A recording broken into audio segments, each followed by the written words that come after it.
They called it Kala Pani, black water. But it wasn't the sea that broke men's spirits. It was what happened beyond those walls. Thousands of miles from home, surrounded by nothing but ocean and silence, Indian freedom fighters were locked away in isolation. Some were beaten, some starved. Many never returned. This was not a prison. It was a colonial hell designed to destroy the soul. Stay with us as we take you inside the Cellular Jail of Port Blair, one of the most brutal symbols of British oppression in India. After the revolt of 1857, the British were terrified. They realized that ideas of freedom and rebellion were spreading fast, and they needed a way to isolate the most dangerous minds. Where could they send the revolutionaries they feared the most? In 1858, they chose the Andaman Islands, over 1,200 kilometers away from mainland India. The goal, total exile, physically, mentally, and spiritually. The first penal settlement was established that same year. For decades, prisoners were housed in makeshift camps, subjected to hard labor, disease, and death. But by the late 19th century, the British needed something more permanent, more controlled. In 1896, the British began building the Cellular Jail in Port Blair. It took 10 years. Prisoners themselves were used as laborers to build the very cells they would later be imprisoned in. The structure was completed in 1906. Designed in the shape of 7 wings radiating from a central tower, it resembled a spider's web, a perfect structure to isolate. It had 696 solitary cells, each measuring just 13.5 feet by 7 feet. No 2 cells faced each other. Prisoners were denied even the sight of another inmate. The goal was absolute psychological isolation. Talking was forbidden, letters were censored, families couldn't visit. Kala Pani wasn't just a jail. It was a mechanism of colonial psychological warfare. Once the gates of Kala Pani slammed shut behind them, prisoners entered a world where time stood still and cruelty ruled every minute. These were not convicted murderers or thieves. They were India's poets, writers, scholars, and revolutionaries, men who had dared to dream of freedom. But inside the walls of the Cellular Jail, they were treated as less than animals. The daily routine was deliberately designed to crush the human spirit. Every morning, prisoners were woken before sunrise and forced to line up in silence. Speaking to another inmate was forbidden. Even a glance could result in punishment. Their days were consumed by grueling manual labor, often with no purpose beyond pain. The most infamous of all tasks was the oil mill. Prisoners were made to extract oil by turning a heavy wooden press, a treadmill-like iron rod inserted into a grinding wheel fixed to the ground. Each inmate was expected to produce a quota of 30 pounds of coconut or mustard oil per day. It wasn't just physically exhausting. It was designed to break their backs, their will, and their bodies. Shoulders dislocated, hands blistered and bleeding, legs swollen. This was the daily toll. Those who couldn't meet the quota were beaten mercilessly, denied food, or locked in iron fetters and bar fetters, chains so tight they cut into flesh. Food was not nourishment, it was punishment. Rations were deliberately inadequate. Spoiled rice, watery dal, and rarely any vegetables. Sometimes to make them suffer more, the jailers would mix gravel or sand into the rice. Illness was common: dysentery, malaria, ulcers, infections, but medical care was non-existent or deliberately withheld. Sanitation was appalling. There were no proper latrines, and prisoners were often made to clean excrement pits with their bare hands as part of punishment. Soap was a luxury denied even to the sick.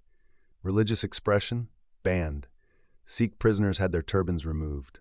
Hindus were stripped of their sacred threads, Jainu.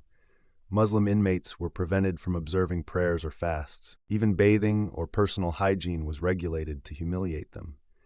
Inmates were allowed baths once a week, often without soap or privacy. Letters from family were censored or destroyed. Some never even knew their parents had died until years later.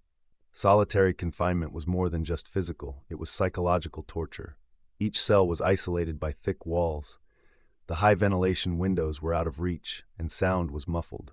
Inmates often went days, weeks, or months without hearing a single human voice. It was sensory deprivation, and many broke under it. Some went mad, others fell silent forever, and yet they endured. Every step, every breath inside the Cellular Jail was an act of resistance. But that resistance came at a cost. decaying bodies, shattered minds, and stolen years. This section of the jail was not a place of rehabilitation. It was an instrument of slow, silent execution. Behind every brick of the cellular jail lies a name, a life, a story of resistance and of suffering so intense it echoes through history. These prisoners were not anonymous numbers.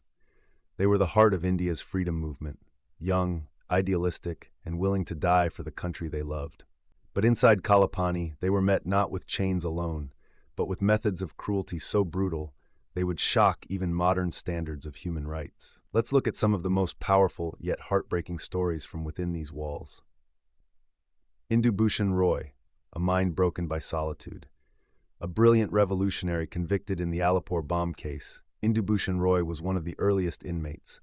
In solitary confinement, denied books, human contact, or basic respect, he began to wither mentally. The silence of his cell became too loud to bear. After months of humiliation, beatings, and psychological torture, he hanged himself in his cell, his body discovered by jailers, unmoved by the cause that had driven him to Kala Pani. He was only 26.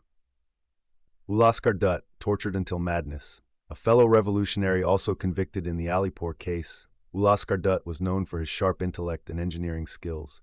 The British feared his knowledge, and so they tried to erase it. He was hung upside down, whipped, and subjected to electric shocks.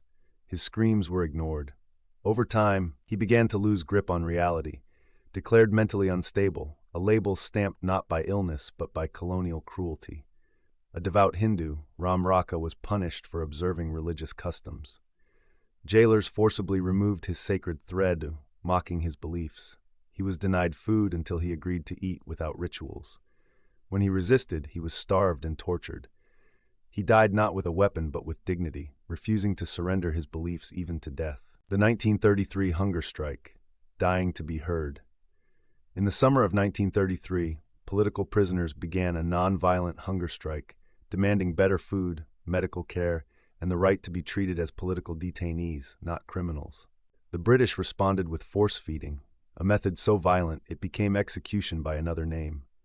Mohan Kishore Namadas, a brave revolutionary from Bengal, died after being force-fed through a rubber tube that punctured his lungs. Mahavir Singh, a close associate of Govt Singh, suffered the same fate. The tube tore internal organs, and he bled to death. Mohit Moitra, another young patriot, died after resisting violent force-feeding. All three became martyrs inside those dark cells. Their crime? Asking to be treated with basic human dignity. After bombing the Central Assembly in 1929 alongside Govt Singh, without harming a soul, Batukeshwar Dutt was sentenced to Kala Pani. There, he endured the harshest punishments, chained labor, isolation, illness, yet he never recanted his beliefs. Even after being released years later, the independent Indian government largely ignored his sacrifices. He died in poverty in 1965, but his courage remains immortal within those walls. These are just a handful. Hundreds more died without recognition, their names unrecorded, their voices buried in the ocean winds of the Andamans. In Kala Pani, torture wasn't random, it was policy. It was methodical. It was psychological warfare aimed at not just silencing resistance, but breaking the very idea of freedom. And yet, these men and women turned suffering into sacrifice, transforming a prison into a symbol of the unconquerable human spirit.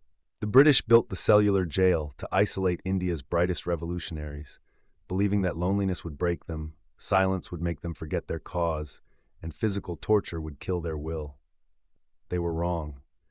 What they didn't understand was that in silence, a stronger voice can grow, the voice of unity, purpose, and resilience. Despite solitary cells, strict surveillance, and brutal punishments, the prisoners of Kala Pani found ways to resist, mentally, politically, spiritually. Prisoners found clever, daring ways to communicate across walls. They scratched messages on plates, tapped codes on the floor, or whispered through narrow cracks in the walls. Some would hum songs with hidden messages, while others developed sign languages using hand signals from their narrow cell windows. Risking beatings or solitary confinement, these revolutionaries shared news from the outside world, debated ideology, and consoled one another in times of despair. In the place meant to erase all connection, they built a brotherhood.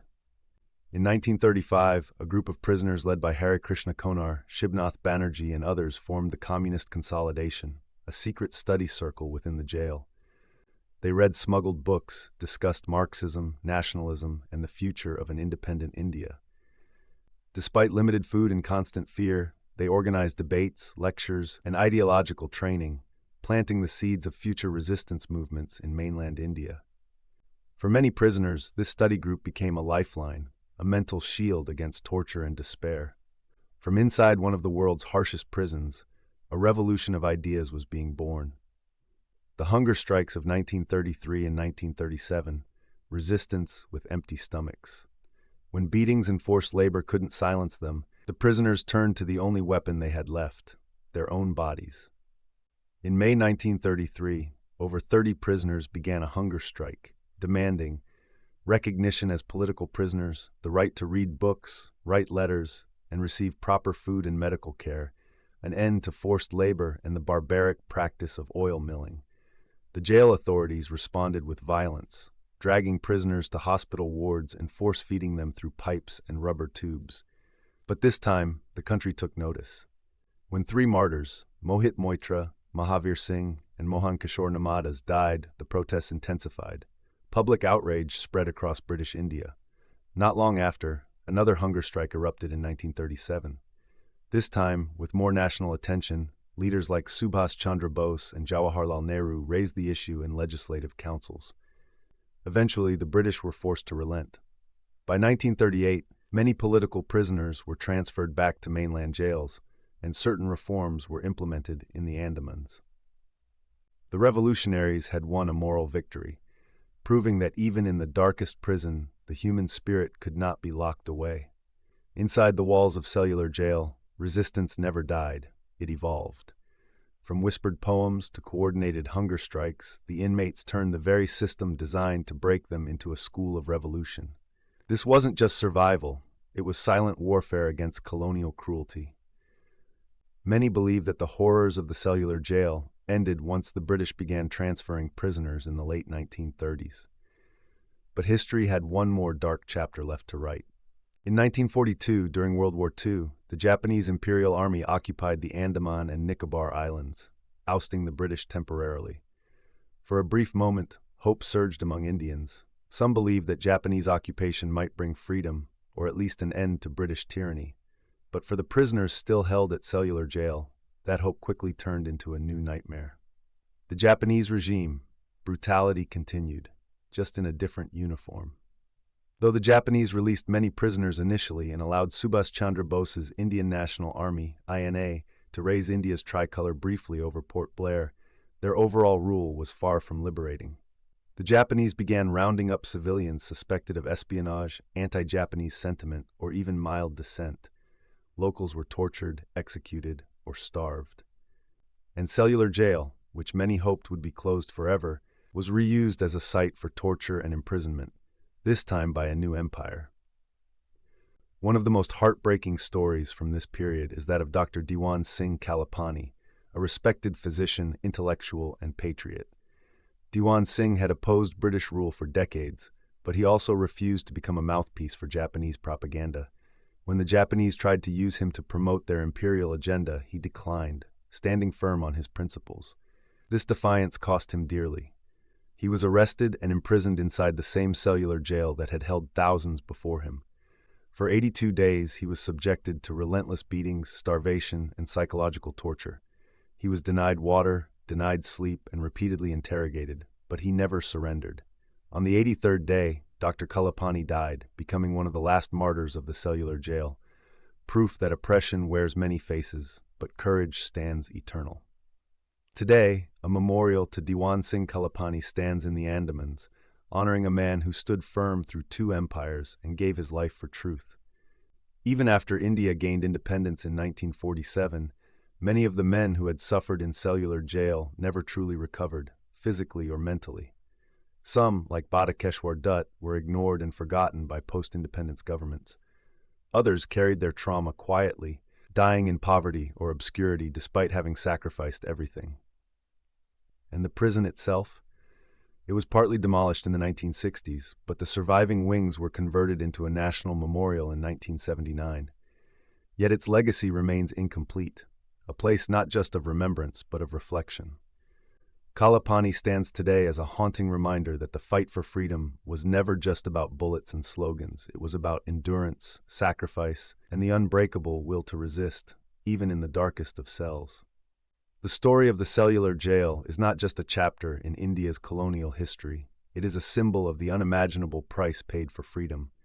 Behind each rusted lock and crumbling wall lies the echo of a voice that was silenced, a body that was broken, and a spirit that refused to bow. It was not merely a prison. It was a graveyard of dreams and a crucible of revolution. Men came here with fire in their hearts and left only as names carved into memory. Some never left at all. Their crime was love for their motherland. Their punishment was pain that we can barely comprehend. And yet, even in total darkness, they planted the seeds of independence. We owe it to them, not just to remember, but to retell their stories, to honor their courage, and to ensure that their sacrifice is never forgotten, even in today's fast-moving world. If this story moved you, if you believe these truths need to be told, share this video, like it, and subscribe to our channel, History and Beyond.